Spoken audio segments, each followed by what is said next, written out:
Hello everyone, welcome to my channel judiciary prep hub. और आज हम करने वाले हैं बहुत इंपॉर्टेंट टॉपिक आर्टिकल 14 से लेकर आर्टिकल 18 तक इंडियन कॉन्स्टिट्यूशन का।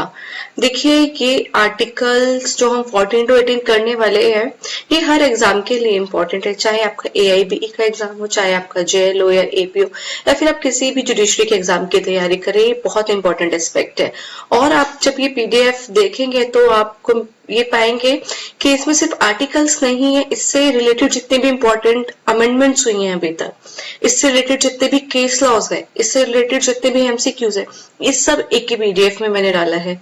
ठीक है, तो जितने भी इंग्लिश मीडियम स्टूडेंट्स हैं, जितने भी हिंदी मीडियम स्टूडेंट्स हैं, उनके लिए ये बहुत इंपॉर्टेंट है। तो ठीक है, स्टार्ट करते हैं। आर्टिकल 14, ठीक है, राइट टू इक्वालिटी है, जो कि पार्ट 3 में ही इंडियन कॉन्स्टिट्यूशन के आर्टिकल 14 टू 18 के अंदर कवर होता है ये। अगर हम आर्टिकल 14 की बात करें, equality before law and equal protection of laws, तो हम देखेंगे कि आर्टिकल 14 भारतीय संविधान में समानता के अधिकार की बात करता है। इसमें देखिए ये क्या कहता है, it says that state shall not deny to any person equality before law और the equal protection of the laws within the territory of India. इसका मतलब है कि राज्य जो है, भारत के राज्य क्षेत्र के अंदर किसी भी व्यक्ति को कानून के समक्ष समानता या कानून के समान संरक्षण से वंचित नहीं करेगा। ये एक स्टेटमेंट है जो वहां पर लिखी है। लेकिन अब देखिए MCQs कहाँ से बनते हैं, क्या इंपॉर्टेंट है।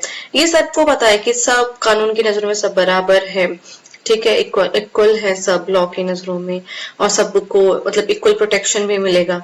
लेकिन क्वेश्चन क्या बनता है, क्वेश्चन ये बनता है जो इक्वालिटी बिफोर लॉ का कॉन्सेप्ट है ये कहाँ से लिया गया है। तो ये एक ब्रिटिश कॉन्सेप्ट है जो कि नेगेटिव कॉन्सेप्ट है। इसका मतलब ये है कि कैसा भी पर्सन है, आपको सबको इक्वली ट्रीट करना है, ठीक है।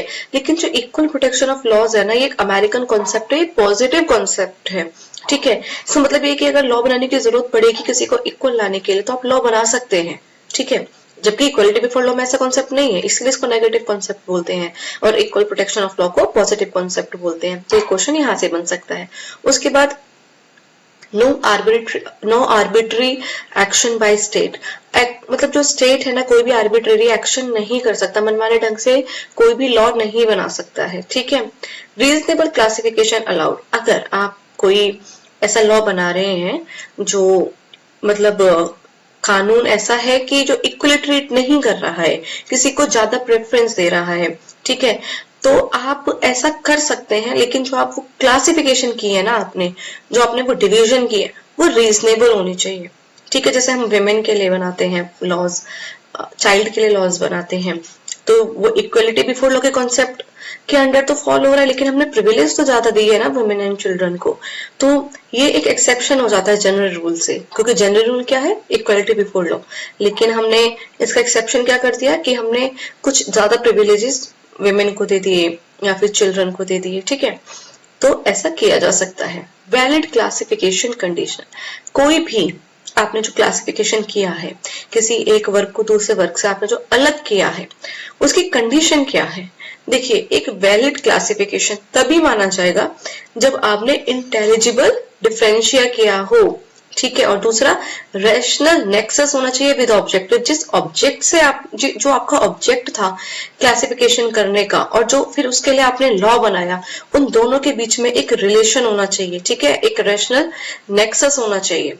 ये नहीं कि आपने विमेन के एम्पावरमेंट के लिए एक लॉ बनाया, ठीक है, उसका ऑब्जेक्ट ये था कि विमेन एम्पावरमेंट, जब रियलिटी में आपने लॉ बनाया तो उसका ऑब्जेक्ट कुछ अलग ही आ रहा है, एक रैशनल नेक्सस ही नहीं है दोनों के बीच में। ऐसा नहीं होना चाहिए, रैशनल नेक्सस होना चाहिए। तो ठीक है, ये जो आप इंटेलिजिबल डिफरेंशिया कर रहे हैं और ये जो आप लॉ बना रहे हैं, ये वैलिड क्लासिफिकेशन तब माना जाएगा।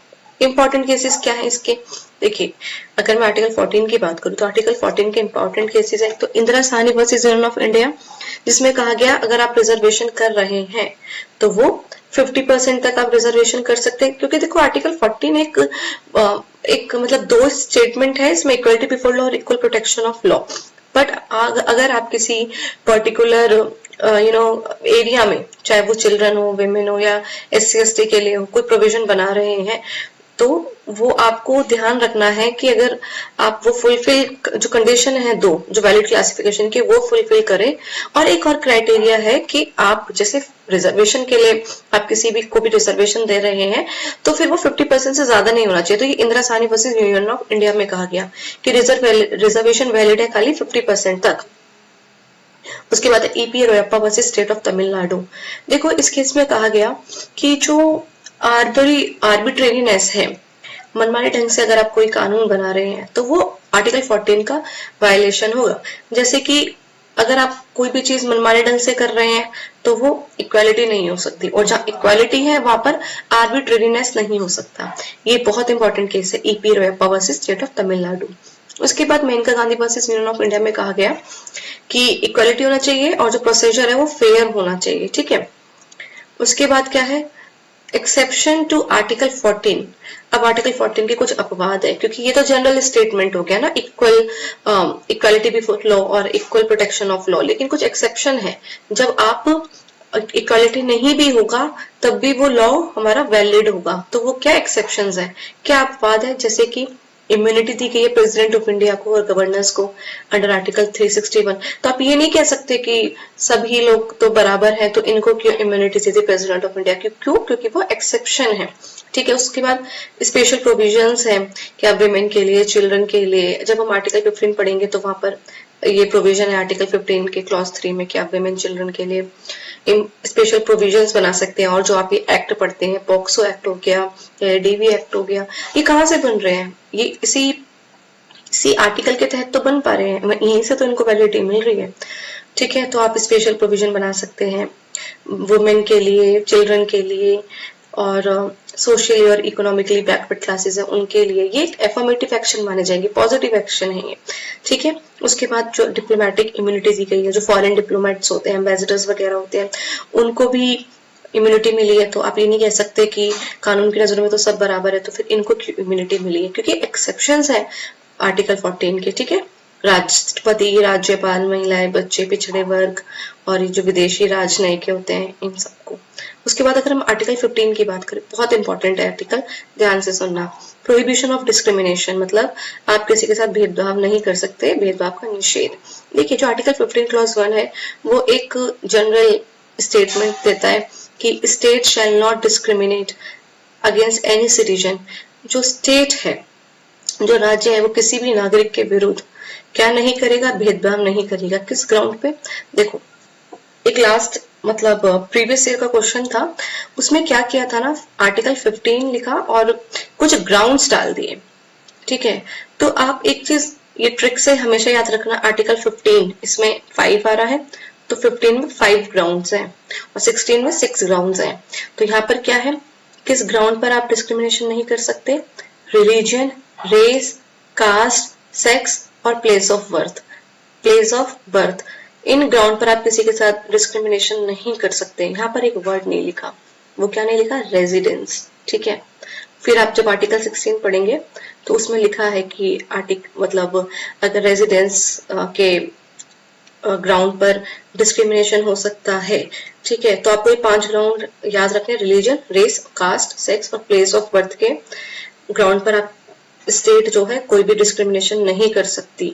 ठीक है, ये नहीं कह सकती कि इस धर्म का कोई व्यक्ति है तो उसको ज्यादा प्रेफरेंस मिलेगी, इस रेस का कोई व्यक्ति है, इस कास्ट का कोई व्यक्ति है तो उसको प्रेफरेंस मिलेगी, नहीं, ऐसा नहीं हो सकता।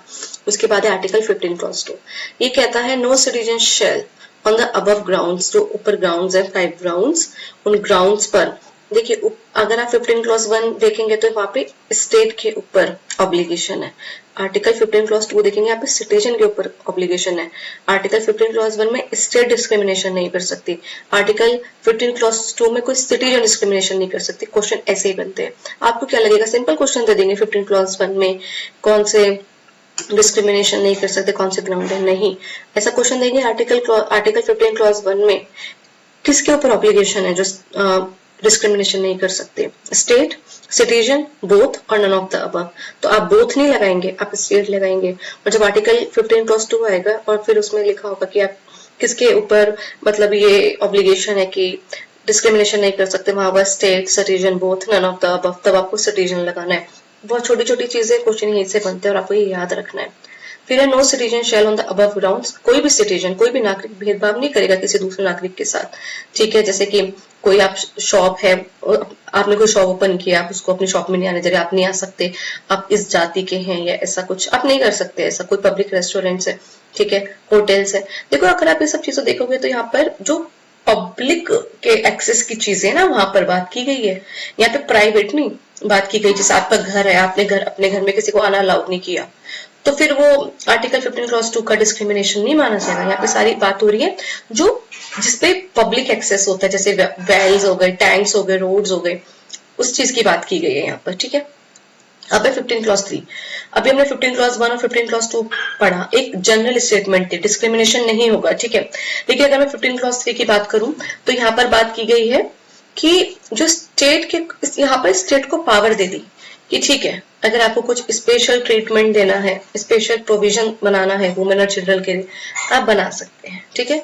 फिर कोई पुरुष व्यक्ति आके ये नहीं कह सकता कि आपने महिलाओं के लिए क्यों बनाया, सब लोग इक्वल हैं लॉ के सामने, नहीं, यहाँ पर स्टेट को पावर दी गई है। अब देखिए ये बहुत इंपॉर्टेंट 15 क्लॉज 4, इसको ऐड किया गया है फर्स्ट कॉन्स्टिट्यूशन अमेंडमेंट एक्ट 1951 से। जैसे 1950 में हमारा कॉन्स्टिट्यूशन एनफोर्स में आया, 1951 में कर दिया हमने अमेंडमेंट। तो सबसे पहला अगर अमेंडमेंट हुआ तो आर्टिकल 15 क्लॉज 4 में हुआ। इसमें क्या किया, बैकवर्ड क्लास को रिजर्वेशन देने की बात की है कि बैकवर्ड क्लास है तो उसको भी अब रिजर्वेशन दी जा सकती है, ठीक है। पब्लिक एम्प्लॉयमेंट की बात कर रहे हैं हम। तो नथिंग इन दिस आर्टिकल और in article 29 clause 2 shall prevent the state from making special provision for the advancement. तो ये वर्ड है ना एडवांसमेंट, इसको अंडरलाइन कर लो, एक क्वेश्चन आता है 15 क्लॉज, जैसे 15 क्लॉज 3 में तो बात की गई है स्पेशल प्रोविजन वुमेन और चिल्ड्रन के लिए, और 15 क्लॉज 4 में बात की गई है स्पेशल प्रोविजन बना सकता है स्टेट। देखिए ये पावर, देखो यहाँ पर ना एक वर्ड याद रखना, जैसे यहाँ पर लिखा है स्पेशल प्रोविजन किससे रिलेटेड है, एडवांसमेंट।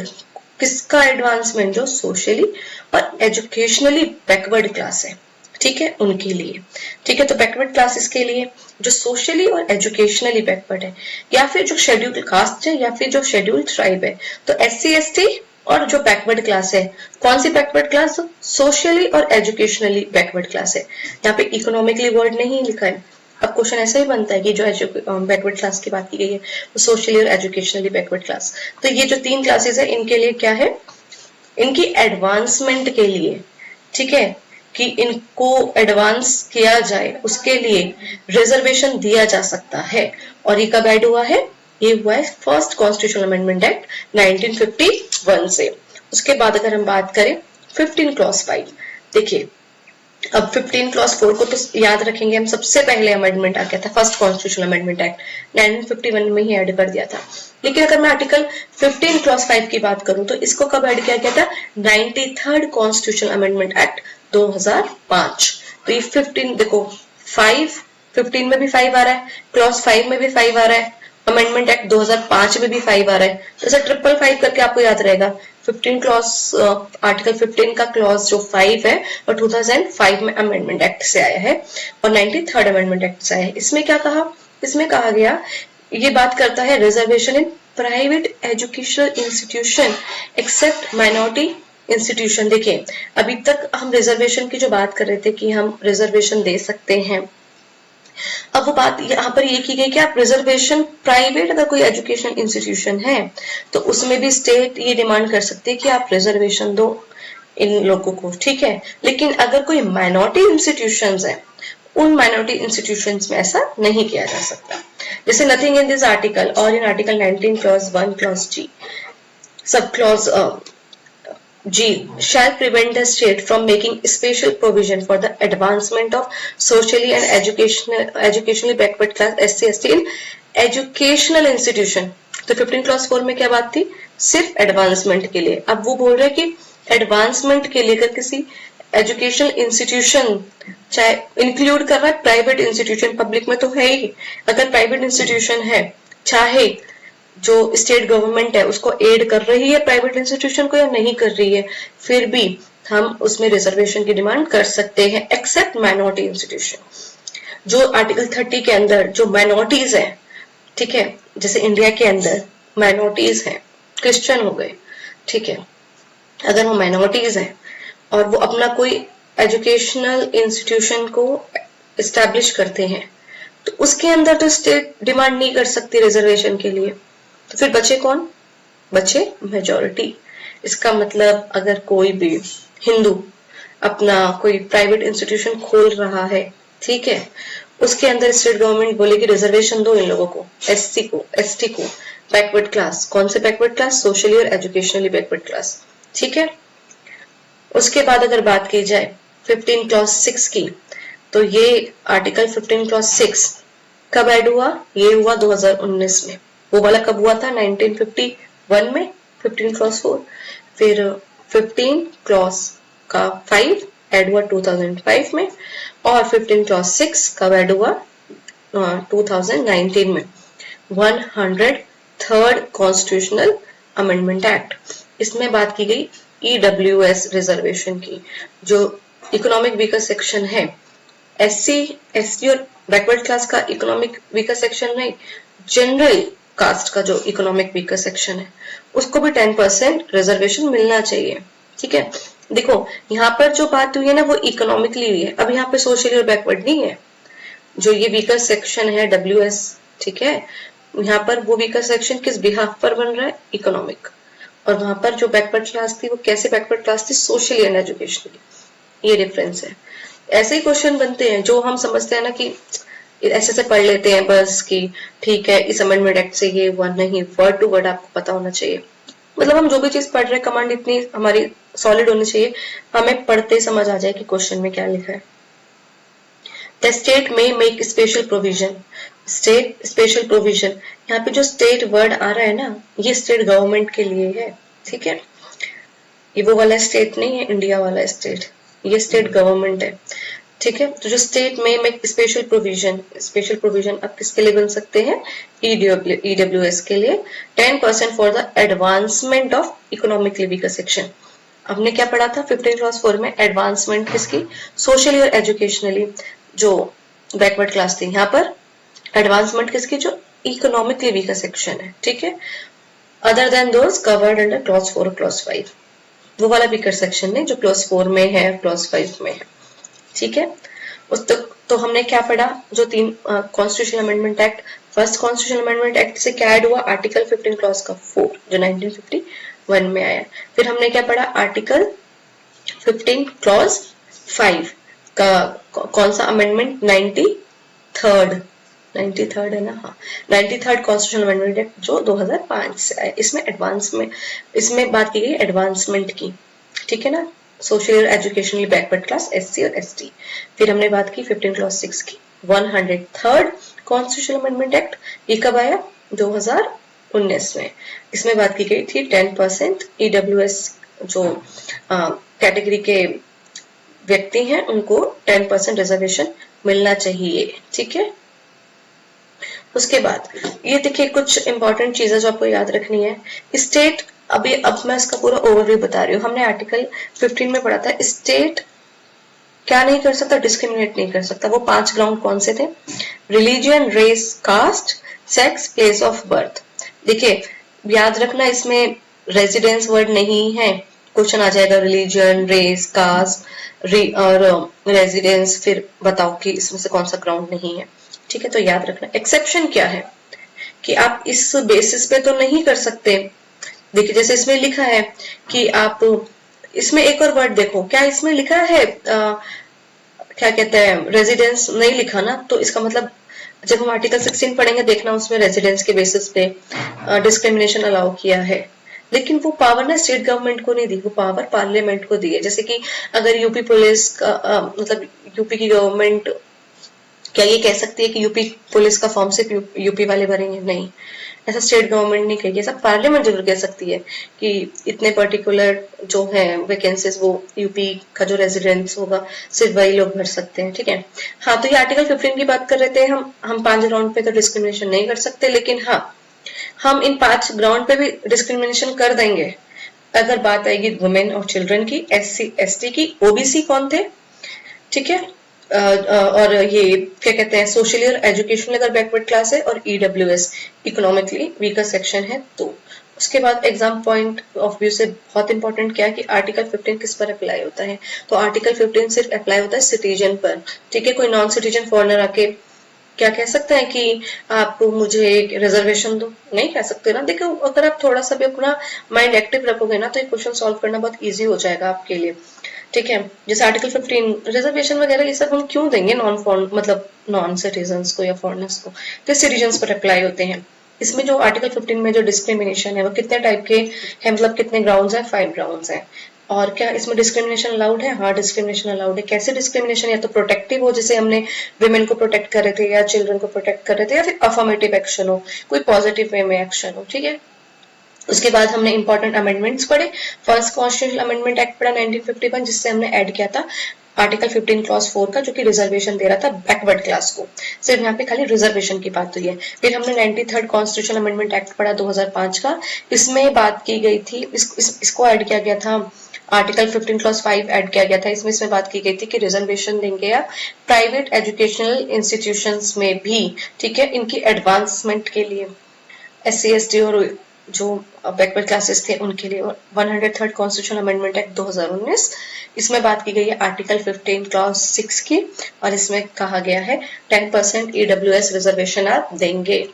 उसके बाद देखिए हिंदी में है कि अनुच्छेद से रिलेटेड जितने भी महत्वपूर्ण संविधान संशोधन हुए हैं, जैसे 93rd हुआ है, 103rd हुआ है, और प्रथम संविधान संशोधन, ठीक है। ये जो भी हिंदी मीडियम स्टूडेंट्स हैं, आप इसको एक बार देख लेना।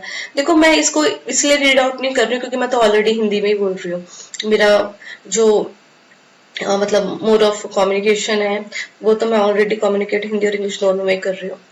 उसके बाद आर्टिकल 16 की बात करें, equality of opportunity in public employment. अब देखिए जो आप लोग नियुक्तियां कर रहे हैं पब्लिक एम्प्लॉयमेंट में, ठीक है, उसमें भी आप सबको इक्वली ट्रीट करेंगे, ठीक है। आर्टिकल 61 एक जनरल रूल की बात करता है, there shall be equality of opportunity, ठीक है, there shall be equality of opportunity, अवसर की समानता होगी हर सिटीजन के लिए in matters relating to employment और अपॉइंटमेंट, ठीक है। जैसे अगर आप किसी को एम्प्लॉय कर रहे हैं, ठीक है, या फिर आप मतलब या तो आप किसी भी पद पर नियुक्ति कर रहे हैं, ठीक है, तो उस टाइम आप या फिर अपॉइंट कर रहे हैं किसी को, तो क्या होगा, आपको इक्वली ट्रीट करना है स्टेट को। ऐसे आर्टिकल 16 क्लॉज 2 वो ये कहता है, तो जैसे हमने 15 क्लॉज 1 में पढ़ा था स्टेट की ड्यूटी थी, 15 क्लॉज 2 में पढ़ रहे थे सिटीजन की ड्यूटी थी। उसी तरीके से अगर हम आर्टिकल 16(1) करें तो इसकी क्या कहते हैं, सॉरी आर्टिकल 14 में इक्वालिटी की बात कर रहे थे 14(1) में। वेट थोड़ा सा मुझे कंफ्यूजन हो गया। Okay, I was right before, ठीक है। 15 क्लॉज 1 में वही स्टेट और 15 क्लॉज 2 में सिटीजन। उसी तरीके से 16 क्लॉज 1 में स्टेट, 16 क्लॉज 2 में सिटीजन, डिस्क्रिमिनेशन नहीं करेंगे, ठीक है।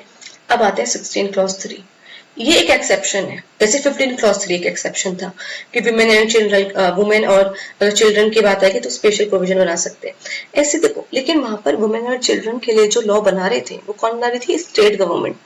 ये बहुत इंपॉर्टेंट है, क्वेश्चन यहाँ से बन चुका है और सबका गलत हुआ था। क्यों? क्योंकि यहाँ पर जो एक्सेप्शन दिया है ना कि पार्लियामेंट में prescribe residence as a condition for certain public employments in state और यूनियन टेरिटरी। पार्लियामेंट चाहे तो रेजिडेंस को एक कंडीशन बना सकता है किसी पब्लिक एम्प्लॉयमेंट के लिए, मतलब ये पर्टिकुलर जॉब है, इस पर सिर्फ वही अप्लाई कर सकते हैं जो पर्टिकुलर स्टेट में रहते हैं। जैसे यूपी पुलिस की जॉब है तो यूपी पुलिस का रेजिडेंस होना चाहिए उस व्यक्ति का, ऐसा कंडीशन बना सकते हैं। लेकिन वो कंडीशन कौन बनेगी? पार्लियामेंट बनाएगी। ये 16(3) में लिखा है, 16 क्लॉज 3 में। और क्वेश्चन आया था स्टेट लेजिस्लेचर और स्टेट गवर्नमेंट, पार्लियामेंट या फिर नन ऑफ द अबव या फिर बोथ। यहाँ पे सबने गलत किया था, सबने स्टेट लेजिस्लेचर किया था। वो 15 क्लॉज 3 वाला है, यहाँ पर नहीं है, ठीक है। इसलिए मैंने यहाँ पर फिर इंपॉर्टेंट लिखा है कि power lies only with parliament, parliament के पास पावर है ये। स्टेट लेजिस्लेचर के पास नहीं है। और इस पे कंडीशन क्या है, रेजिडेंस की बात की गई है, डोमिसाइल वर्ड नहीं यूज हुआ। और it is must be done by, जो आप ये कंडीशन लगा रहे हैं ये एक लॉ के तहत होना चाहिए, इन्हीं के कोई एग्जीक्यूटिव ऑर्डर पास कर दिया बस एक नोटिफिकेशन ला दी, नहीं, एक लॉ के द्वारा। It is an exception to equality principle, और जो इक्वालिटी का प्रिंसिपल है ये उसका एक्सेप्शन है।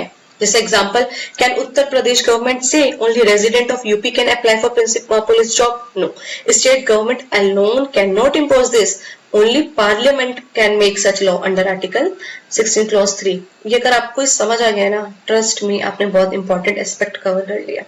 उसके बाद आर्टिकल 16 क्लॉज 4 ये कहता है कि स्टेट में make provision for reservation of appointments और post in favor of any backward class of citizen which in the opinion of the state is not adequately representative in the service under the state। देखिए यहाँ पर क्या बात की गई है 16 clause 4 में, यहाँ पर बात की गई है provision for reservation of appointment. आप रिजर्वेशन दे रहे हैं अपॉइंटमेंट में भी। पहले तो आप एम्प्लॉयमेंट, जब हमने 16 क्लॉज 1 पढ़ा तो हमने क्या बोला था कि हम किसी भी पब्लिक एम्प्लॉयमेंट में मतलब कोई भी डिस्क्रिमिनेशन नहीं करेंगे, लेकिन फिर हमने बताया कि डिस्क्रिमिनेशन किया जा सकता है, 16 क्लॉज 3 में भी बताया रेजिडेंस पर। फिर 16(4) कह रहा है कि हम ठीक है रिजर्वेशन भी दे देंगे अपॉइंटमेंट अगर करनी हो तो, ठीक है, लेकिन यहाँ पर क्वेश्चन बनेगा कि किसकी बात की गई है, तो यहाँ पे बात की गई सिर्फ बैकवर्ड क्लास, ठीक है, यहाँ पर सिर्फ बात की गई है बैकवर्ड क्लास, SC ST नहीं लिखा।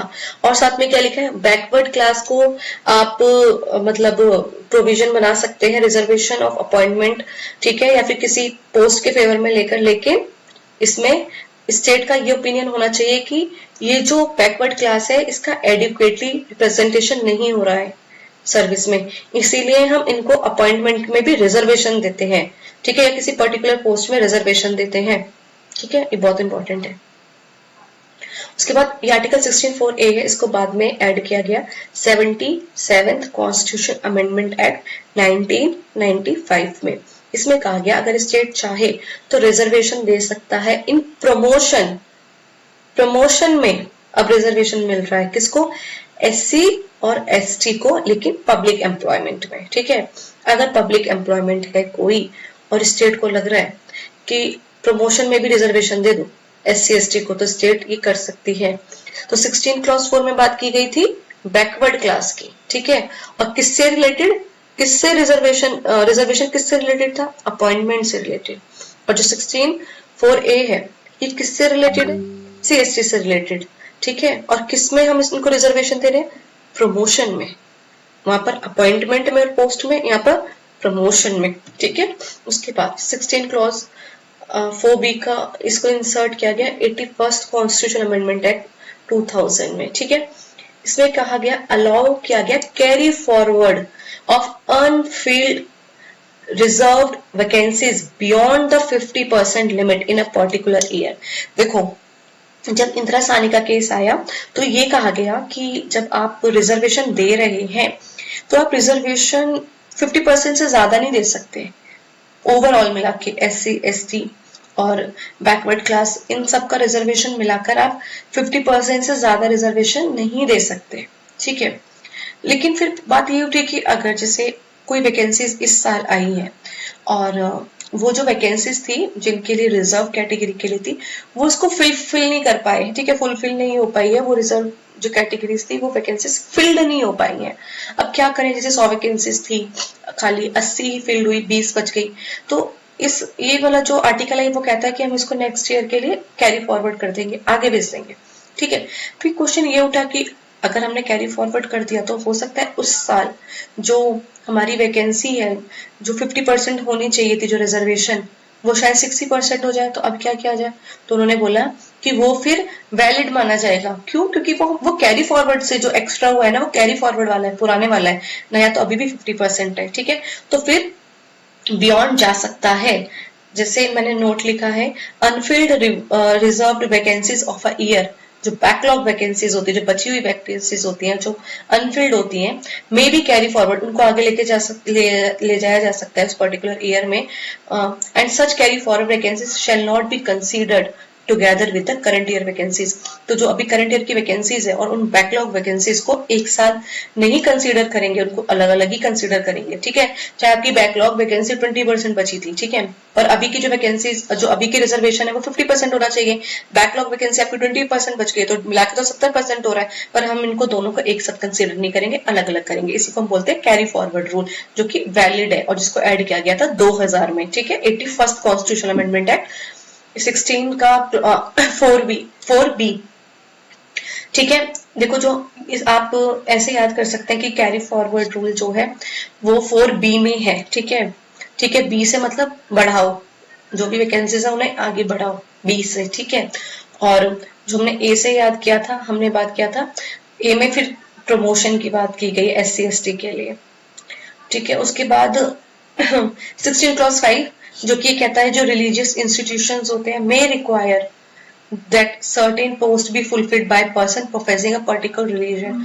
अब जैसे कि यहाँ पर ना एक्सेप्शन दे दिया गया, कोई रिलीजियस इंस्टीट्यूशन है, जैसे हिंदुओं के मठ होते हैं, उनके जो सबसे ऊंची पोस्ट होते हैं, मठ अध्यक्ष बोल सकते हैं, या फिर जो हमारे धर्म गुरु होते हैं, ठीक है। तो वो कंडीशन लगा सकते हैं कि मतलब हिंदू ही होना चाहिए उस पर्टिकुलर पोस्ट है उसके लिए। तो फिर आप ये नहीं कर सकते यहाँ पर कि इस ऑफिस पर मुझे बैठना था, कोई अन्य धर्म का व्यक्ति आके ये थोड़ी ना बोल देगा कि मुझे इस पोस्ट पर आके मुझे बैठना है, नहीं, क्योंकि वो एक रिलीजियस इंस्टीट्यूशन है, इसीलिए उसको एक्सेप्शन में डाला गया है, ठीक है।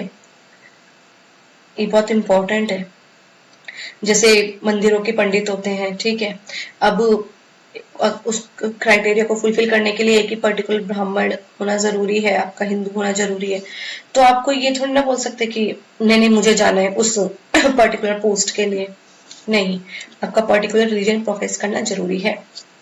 उसके बाद आर्टिकल 16 क्लॉज C, इसको हमने 103rd कॉन्स्टिट्यूशनल अमेंडमेंट एक्ट से जोड़ा है। तो जब हमने 15 क्लॉज 6 की बात की थी, तो उसको भी हमने 103rd कॉन्स्टिट्यूशनल अमेंडमेंट एक्ट से जोड़ा था 2019 में। तो वहां पे हमने 10% रिजर्वेशन दिया था EWS वालों को। उसी तरीके से यहाँ पे बोला है 10% रिजर्वेशन मिल रहा है इकोनॉमिक वीकर सेक्शन को पब्लिक एम्प्लॉयमेंट में। वो तो जनरल रूल था कि आप कर सकते हैं, 10% रिजर्वेशन दे सकते हैं EWS को। यहाँ पे बात की गई है कि पब्लिक एम्प्लॉयमेंट में भी EWS को हम 10% रिजर्वेशन दे सकते हैं। अभी कुछ इंपॉर्टेंट पॉइंट है, एक साथ हम इसको पढ़ेंगे और देखते हैं। जैसे कि अगर मैं बात करूं आर्टिकल 15 की, सॉरी आर्टिकल 16 की, तो आर्टिकल 16 बात करता है कि आर्टिकल 16 किस पर अप्लाई हो रहा है, पब्लिक एम्प्लॉयमेंट पर अप्लाई हो रहा है। अगर मैं बात करूं कि it ensures equality of opportunity not equality of outcome, मतलब यहाँ पर अपॉर्चुनिटी में इक्वालिटी की बात की गई है, आउटकम में इक्वालिटी की बात नहीं कही गई है। रिजर्वेशन को एक्सेप्शन बनाया है इक्वालिटी का, ठीक है, और इसको कॉन्स्टिट्यूशन, लेकिन वो कॉन्स्टिट्यूशनली वैलिड होना चाहिए। इसमें जो क्लॉज 4 है वो अलाउ करता है कि आप बैकवर्ड क्लास को रिजर्वेशन दे सकते हैं। क्लॉज 4A है जो 16 का, वो बात करता है रिजर्वेशन दे सकते हैं SC ST को। क्लॉज B में बात की गई है 4B में कि आप कैरी फॉरवर्ड कर सकते हैं जो बची हुई वैकेंसीज है, बैकलॉग वैकेंसीज है, ठीक है। नॉर्मली जो रिजर्वेशन होता है 50% एक्सीड नहीं करना चाहिए इंदिरा सानी रूल के अकॉर्डिंग, लेकिन 16 जो 4B है क्लॉज आर्टिकल 16 क्लॉज 4B है, उसने अलाउ किया कि बैकलॉग वैकेंसीज एक्सीड कर सकते हैं 50% इन अ पर्टिकुलर वे। फिर इसका हिंदी में ट्रांसलेशन है, equal opportunity in public employment, reservation को अलाउ किया है, डिस्क्रिमिनेशन नहीं कर सकते, ठीक है। फिर इसका मैंने शॉर्ट नोट बना दिया है कि आप वन लाइनर की तरह याद कर सकते हैं। 16 क्लॉज 4 बात करता है रिजर्वेशन फॉर बैकवर्ड क्लास की, और 16 क्लॉज 4A बात करता है reservation in promotion SC ST की। 16 क्लॉज 4B बात करता है कैरी फॉरवर्ड रूल की। 16 क्लॉज 6 बात करता है EWS को रिजर्वेशन देने की, ठीक है। फिर अमेंडमेंट्स हैं। इंपॉर्टेंट केस लॉस क्या है, देखिए आर्टिकल 16 के इंदिरा सानी वर्सेस यूनियन ऑफ इंडिया, जिसमें कहा गया 50% रिजर्वेशन ही दे सकते हैं आप, इससे ज्यादा नहीं, ठीक है। और स्टार्टिंग में इंदिरा सानी ने बोला था कि आप रिजर्वेशन नहीं दे सकते प्रमोशन में, लेकिन बाद में अमेंडमेंट एक्ट आया, ठीक है, और 16 क्लॉज 4A को ऐड किया और SC STs को अब प्रमोशन में रिजर्वेशन दे दिया गया, लेकिन इंदिरा साहनी में पहले मना किया गया था। ठीक है, और वो किस अमेंडमेंट एक्ट से ऐड हुआ है, वो कौन सा अमेंडमेंट एक्ट से ऐड हुआ है, ये वाला 81st अमेंडमेंट एक्ट 2000 में जो है इससे ऐड कर दिया गया था कैरी फॉरवर्ड रूल को 2000 में। उसके बाद है M Nagaraj versus union of India. इसमें सुप्रीम कोर्ट ने अपहेल्ड करी वैलिडिटी ऑफ 16(4)(a). 16(4)(a) को चैलेंज कर दिया गया था कि आप रिजर्वेशन दे रहे हैं प्रमोशन में और आप कैरी फॉरवर्ड कर रहे हैं, तो M Nagaraj versus union of India में सुप्रीम कोर्ट ने कहा ये दोनों ही आर्टिकल वैलिड है, लेकिन कंडीशन लगा दी कि जो आप ये बैकवर्डनेस कह रहे हैं, मतलब जो आप प्रमोशन दे रहे हैं SC/ST को, तो जो वो मतलब जो SC/ST हैं और जो बैकवर्ड क्लासेस हैं उनका ये बात सच है कि वो बैकवर्डनेस है उनका, इसीलिए आप दे रहे हैं। दूसरा, वो रिप्रेजेंटेशन उनका इनएडुकेट है। तीसरा, एफिशिएंसी ऑफ एडमिनिस्ट्रेशन, एक एडमिनिस्ट्रेशन को और अच्छी तरीके से चलाया जाए।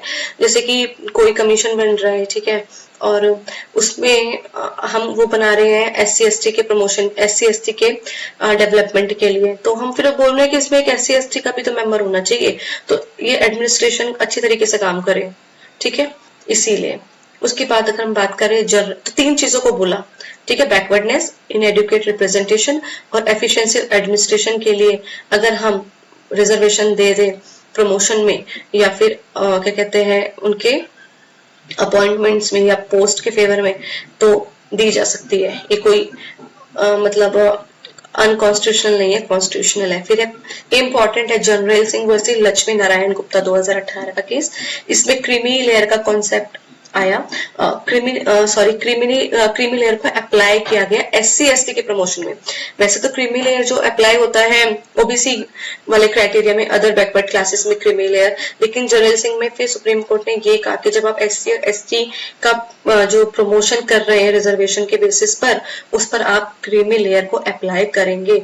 ठीक है, तो आप ऐसे याद रखिए, लक्ष्मी नारायण गुप्ता, लक्ष्मी और लेयर, ठीक है, तो और जनरल सिंह में ऐसा रहा है तो मतलब ये SC/ST पर भी क्रीमी लेयर अप्लाई करेगा। फिर है जनहित अभियान वर्सेस यूनियन ऑफ इंडिया 2022। इसमें सुप्रीम कोर्ट ने कहा कि जो ये इसमें ना ये जो 10% EWS को रिजर्वेशन दी जा रही थी, उसकी कॉन्स्टिट्यूशनल वैलिडिटी को चैलेंज किया गया था। तो फिर सुप्रीम कोर्ट ने कहा कि ये जो 10% आप EWS को रिजर्वेशन दिया जा रहा है ना, ये ठीक है, ये वैलिड है। उसके बाद अगर हम बात करें आर्टिकल 17 एबॉलिशन ऑफ अनटचेबिलिटी, अस्पृश्यता का उन्मूलन। Untouchability is abolished and it's practice in any form is forbidden. The enforcement of any disability arising out of untouchability shall be an offence punishable in accordance with law. पहली बात तो article 17 के अंदर untouchability को abolish कर दिया गया है, ठीक है, उसका उन्मूलन कर दिया गया है। ठीक है, साथ के साथ अगर आप अनटचेबिलिटी करते हैं तो ये दंडनीय है, जो भी उसके लिए लॉ बनाया जाएगा पार्लियामेंट द्वारा उस लॉ के तहत। ठीक है, जैसे अभी SC/ST एक्ट बने हुए हैं, उसको वैलिडिटी इसी आर्टिकल से मिलती है। इंपॉर्टेंट पॉइंट्स कि ये एब्सोल्यूट राइट है, इसका कोई एक्सेप्शन नहीं है कि हमने एबोलिशन जो हमने ये अनटचेबिलिटी किए इस वजह से किए, नहीं, आप कर ही नहीं सकते। ये एक एब्सोल्यूट राइट है, इसका कोई अपवाद है ही नहीं। और ये किसके अगेंस्ट, मतलब आप आर्टिकल जो 17 है अवेलेबल है स्टेट के अगेंस्ट भी, प्राइवेट इंडिविजुअल के अगेंस्ट भी, दोनों के अगेंस्ट। स्टेट कर सकता है अनटचेबिलिटी को प्रैक्टिस, ना ही कोई इंडिविजुअल। उसके बाद जो पार्लियामेंट है, तो पार्लियामेंट ने फिर इनेक्ट भी किया protection of civil right act 1955 article 17 को एनफोर्स कराने के लिए। और बाद में SC/ST जो है प्रिवेंशन ऑफ एट्रोसिटीज एक्ट, इसको भी मजबूत किया गया 1989 में, जो बना था कि अनटचेबिलिटी है जो उसको एबॉलिश किया जा सके ढंग से। इसका जो इम्पोर्टेंट केस लॉ है वो है स्टेट ऑफ कर्नाटका वर्सेस अप्पा बालू इंग्ले। इसमें 1995 इसमें सुप्रीम कोर्ट ने कहा जो अनटचेबिलिटी प्रैक्टिस करते हैं वो आर्टिकल 17 का उल्लंघन करते हैं, इसीलिए इसको स्ट्रिक्टली पनिश किया जाना चाहिए अगर कोई अनटचेबिलिटी प्रैक्टिस कर रहा है तो। ठीक है, और उसके बाद अगर हम आर्टिकल 18 देखें, एबॉलिशन ऑफ टाइटल्स, उपाधियों का अंत। जब हम बात कर रहे हैं आर्टिकल 14 में कि सब बराबर है, तो जब सब बराबर है तो फिर हम क्यों किसी को टाइटल्स दें। ठीक है, फिर इसीलिए एबॉलिशन कर दिया टाइटल्स का। किसी को भी अब हेरिडेटरी टाइटल्स नहीं मिलेंगे, जैसे पहले होता था ना वो राजा महाराजा ऐसे टाइटल्स होते थे पहले, अब उन सबको ये जो हेरिडिटरी टाइटल्स है उनको अबॉलिश कर दिया है। खाली कौन से टाइटल्स है जिनको अलाउ किया गया है, तो मिलिट्री टाइटल्स, ठीक है, और एक जो एकेडमिक टाइटल्स होते हैं जैसे पीएचडी वगैरह करने के बाद डॉक्टर लगा सकते हैं आप, इंजीनियरिंग करने के बाद ईयर लगा सकते हैं, लॉ करने के बाद आप AIBE एग्जाम निकालने के बाद आप एडवोकेट लगा सकते हैं, ठीक है। तो ये सारे जो टाइटल्स है ये अलाउड है, और जो पद्म अवार्ड्स होते हैं उनको वैलिड किया गया है। अगर हम इसके अब देखिए, हमने आर्टिकल 18 तक कितना अच्छे से पूरा एक एक कॉन्सेप्ट पढ़ा है, ट्रस्ट में मैंने कुछ भी नहीं छोड़ा, आर्टिकल 14 से लेकर आर्टिकल 18 तक, इसके बाहर कुछ भी नहीं जाएगा। कितने सारे केस लॉजेस कर लिए हमने, कितने इंपॉर्टेंट हमने अमेंडमेंट्स कर लिए, और पूरा हमने इसको एक्सप्लेन करके पढ़ा है, पूरा एक एक एस्पेक्ट को कवर करके पढ़ा है कि कुछ भी ना छूट जाए। और ट्रस्ट में अब कोई भी एग्जाम दे रहे हैं जुडिशरी का या फिर कोई भी कॉन्स्टिट्यूशन से रिलेटेड आपके यहाँ क्वेश्चन पूछे जाते हैं, अगर आर्टिकल 14 से 18 तक के क्वेश्चन बनते हैं तो ये इनसे बाहर कुछ भी नहीं आएगा, ठीक है। यदि कुछ की कॉन्सेप्ट है एग्जाम से रिलेटेड आप देख लीजिएगा। Question 1, right to equality is given under. Right to equality कहाँ पे दिया गया है? 14 से लेकर 18 तक। इक्वालिटी बिफोर लॉ हमने कहाँ से लिया है? ब्रिटेन से। ब्रिटेन की जगह यूके आ जाए तो यूके भी आप टिक कर देना, एक ही बात है। और कैसा कॉन्सेप्ट है ये? Negative concept. Which article abolish untouchability? अस्पृश्यता का उन्मूलन किस अनुच्छेद में है? आर्टिकल 17। 17 का खतरा, ठीक है। 100% EWS को जो रिजर्वेशन मिला है वो किस अमेंडमेंट एक्ट से आया? 103rd कॉन्स्टिट्यूशनल अमेंडमेंट एक्ट 2019, ठीक है। उसके बाद रिजर्वेशन मिलना चाहिए SC/ST को प्रमोशन में, ये किस अमेंडमेंट एक्ट से ऐड हुआ था? ये हुआ था 77th कॉन्स्टिट्यूशनल अमेंडमेंट एक्ट 1995, ठीक है। उसके बाद which case fix the 50% cap on reservation? किस केस ने लिमिट कर दिया था कि 50% रिजर्वेशन दे सकते हैं आप? इंदिरा साहनी केस। उसके बाद आर्टिकल 18 किससे डील करता है? आर्टिकल 18 डील करता है एबोलिशन ऑफ टाइटल्स। उसके बाद बात करते हैं आर्टिकल 14।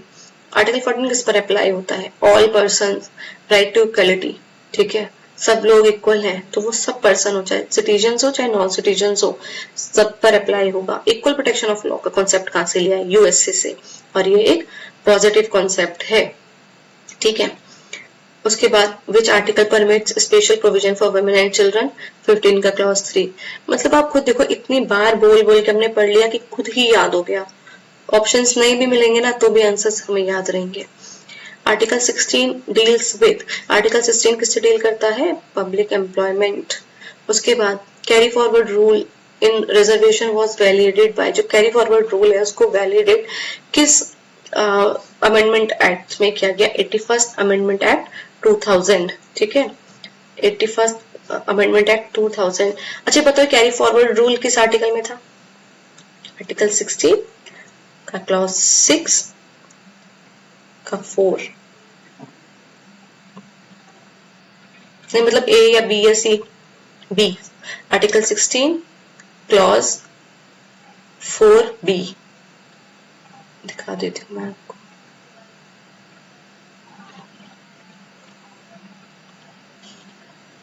ये रहा आर्टिकल 16 का क्लॉज 4B। इसके अंदर बात की गई है कैरी फॉरवर्ड रूल की। ये रहा कैरी फॉरवर्ड, एक बार इसलिए दिखा रही हूँ मैं आपको ताकि कंफर्म हो जाए। ऐसे ही पढ़ना चाहिए, आंसर साथ में लिखे हो, कोई दिक्कत वाली बात नहीं है, बार बार रिपीट करना है ताकि भूले ना। उसके बाद आता है हमारा आर्टिकल, हाँ, consequential seniority in promotion was added bye.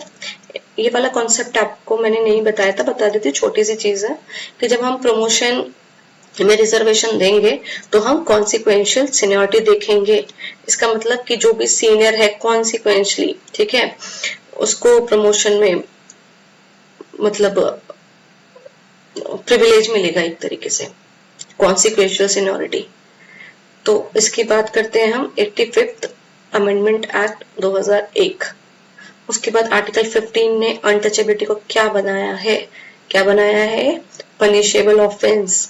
ऐसा नहीं है कि अगर आपने किसी को कुछ डेरोगेटरी वर्ड बोल दिया तो बस आर्टिकल 17 में लिख दिया कि नहीं आप ऐसा नहीं कर सकते। आर्टिकल 17 ने ये भी बोला ये पनिशेबल होगा, जो भी पार्लियामेंट उसके अकॉर्डिंग लॉ बनाती है। Reservation in private educational institution except minority institution. Private education institution में भी रिजर्वेशन देना पड़ेगा। 21 अमेंडमेंट एक्ट से ऐड हुआ, 93rd अमेंडमेंट एक्ट 2005। उसके बाद क्रीमी लेयर का कॉन्सेप्ट अप्लाई किस पर होता है, ओबीसी पर। और हमने एक और चीज पढ़ी थी ना कि अगर एससी एसटी के प्रमोशन में अगर रिजर्वेशन है तो वहां पर भी क्रीमी लेयर का कॉन्सेप्ट क्या कहते हैं अप्लाई होगा। ये किस केस में बोला गया था, नागराज। मैं आपको अभी दिखाती हूँ। यस, एक second, sorry, Jarnail Singh versus Lakshmi Narayan Gupta 2018। M Nagaraj के केस में तो वो 3 कंडीशंस बताई थी, प्रमोशन से रिलेटेड है बट वो भी ओके। उसके बाद आर्टिकल 14 क्या प्रोहिबिट करता है, अच्छा हाँ, ये आर्टिकल जैसे राय बहादुर ये सब ये आर्टिकल अब अबॉलिश हो जाते हैं आर्टिकल 18 के तहत। 103rd constitutional amendment act related है ईडब्ल्यूएस रिजर्वेशन से। आर्टिकल 14 प्रोहिबिट करता है कि आर्बिट्रेरी स्टेट एक्शन नहीं हो सकता, ठीक है, मनमानी ढंग से कोई भी कानून नहीं बन सकता। जहां इक्वालिटी है वहां पर आर्बिट्रेरीनेस नहीं होगी, जहां आर्बिट्रेरीनेस है वहां इक्वालिटी नहीं हो सकती, ठीक है। Equality before law is a कैसा कॉन्सेप्ट है, नेगेटिव कॉन्सेप्ट। कहां से लिया गया, यूके से, ब्रिटेन भी ऑप्शन में आता, ब्रिटेन टिक कर देना। और इक्वल प्रोटेक्शन ऑफ लॉ कैसा कॉन्सेप्ट है, पॉजिटिव कॉन्सेप्ट है, कहां से लिया, यूएसए से। Article 15 clause 5 enabling reservation in private in educational institution.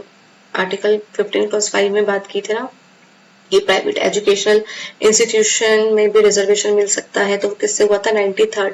देखो 15 क्लॉज 4 को ऐड किया गया था फर्स्ट कॉन्स्टिट्यूशनल अमेंडमेंट एक्ट द्वारा 1951। फिर 15 क्लॉज 5 को ऐड किया गया था 93rd कॉन्स्टिट्यूशनल अमेंडमेंट एक्ट 2005। और आर्टिकल 15 क्लॉज 6 को ऐड किया गया था 103rd कॉन्स्टिट्यूशनल अमेंडमेंट एक्ट 2019। ऐसे आप याद करो, आपको ऐसे बार बार बोल के याद करो कि याद हो जाएगा। Consider the following statement regarding Article 14. It strikes arbitrariness in state action. Yes, that is true. It applies only to citizens. Equality आपसे अपने citizens को देंगे नहीं, non citizens को भी देंगे। It permits reasonable classification. हाँ, अगर आप किसी को reasonably classify कर रहे हैं तो फिर वो आप कर सकते हैं, फिर हम उसको equality का violation नहीं मानेंगे। The concept of creamy layer was evolved in which case? किस केस में आता है क्रीमी लेयर का कॉन्सेप्ट, इंदिरा साहनी के केस में। और एक और बात की गई थी इंदिरा साहनी के केस में 50% से ज्यादा आप 50% से ज्यादा रिजर्वेशन नहीं दे सकते। और इनिशियली रिजर्वेशन में भी प्रमोशन में भी रिजर्वेशन मना कर दिया था इस केस में, बाद में ओवररूल हो गया था, फिर तो ऐड कर ही दिया था। Which article abolished titles and prohibits citizen from accepting foreigner titles? Article 18. Which of the following is not protected under Article 16(2)? Religious, देखिए क्वेश्चन बन गया ना वो सारे ग्राउंड्स कि कौन कौन से ग्राउंड्स है, तो रिलीजन है, कास्ट है और डिसेंट है, लैंग्वेज नहीं है। The 103rd constitutional amendment act introduce reservation for, ये जो 103rd कॉन्स्टिट्यूशनल अमेंडमेंट एक्ट आया था, देखिए 3 नंबर्स है ना, 103, ऐसी वो 3 वर्ड्स है, AWS, इसको ऐड किया गया था। Which case upheld the validity of 103rd amendment? किस केस में 103rd कॉन्स्टिट्यूशनल अमेंडमेंट एक्ट की वैलिडिटी को अपहेल्ड किया गया? जनहित अभियान वर्सेस यूनियन ऑफ इंडिया 2022। उसके बाद इक्वालिटी बिफोर लॉ एक नेगेटिव कॉन्सेप्ट है, क्यों? क्योंकि इट डिनाइज ये स्पेशल प्रिविलेज। जब हम इक्वालिटी बिफोर के लॉ की बात करते हैं तो ये बोलता है आप किसी को भी स्पेशल प्रिविलेज नहीं दे सकते, किसी को भी नहीं दे सकते। लेकिन इक्वल प्रोटेक्शन ऑफ लॉ कहता है कि अगर आपको स्पेशल प्रिविलेज देना है किसी को तो आप दे सकते हैं। इक्वालिटी का उसको वैल्यूएशन नहीं माना जाएगा। Okay everyone, so that's all for today. I hope आपको ये लेक्चर अच्छा लगा होगा, वीडियो आपको समझ आया होगा, पीडीएफ आपको अच्छा लगा होगा। और अगर आपको लगता है कि मैंने आपको अच्छे से सारी चीजें एक एक एस्पेक्ट इसमें कवर करा दिया है, please comment.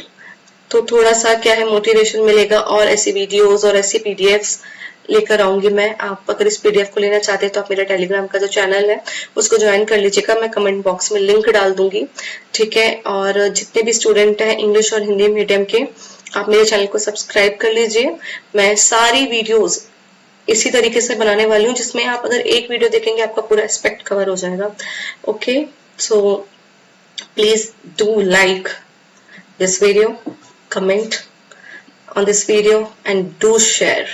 Okay everybody, that's all for today. Thank you.